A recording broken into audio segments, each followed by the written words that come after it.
we didn't get anything done offensively. We had under 100 yards rushing, and then, of course, our passing game, we didn't get much done there. Had 3 interceptions on top of it.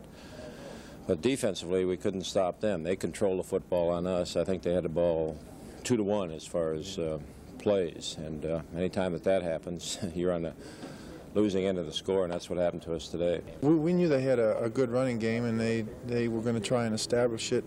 And we felt at first that we were doing a good job stopping it, but they adjusted and did a good job, and they moved the ball on us. Surprising the way they did adjust on you? Yeah, you know, we thought we could handle them, and as time, you know, went on, we made too many mistakes, and they did a good job moving the ball on us. Was the team a little flat today? Were they just down, maybe perhaps looking past this game at all? I don't think we were looking past it, because Philadelphia's got a good team. They've played 3 good teams and lost 2 close ones and won that last one, and we were aware they had a good team, and I think we were ready. Things just didn't go our way. Well, we had trouble controlling anything up front, our offense, and we weren't able to get much done. And then defensively, they seemed to be knocking us off the ball, and every time I looked up, there were the arm tackles, and their backs were getting 2 or 3 yards after they were hit. So it was a complete wipeout. The first game was pretty similar, then you come back with 2 good games, and then this one. Are you alarmed at the pattern that seems to be developing? Well, I don't know if it's a pattern or not. I'm alarmed about today's ball game. I felt pretty good the last couple of weeks about our 2 wins, and then to go up there today and know that we needed the ball game, and coming home to 2 home games in a row and not being able to do anything or not even come close to winning the football game is what's disturbing.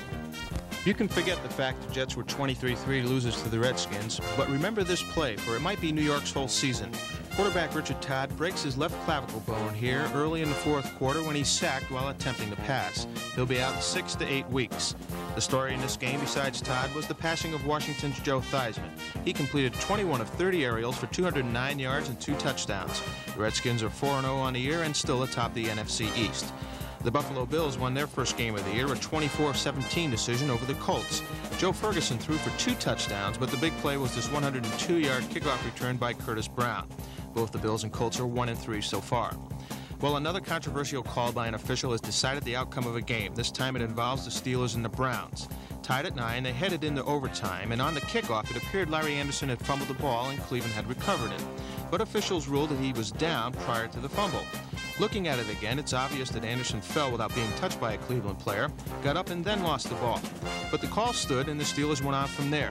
They used a flea flicker to win the game as Terry Bradshaw ended up throwing his 100th career touchdown pass. This one was to Benny Cunningham. Pittsburgh remains undefeated. The Browns fall to 3-1.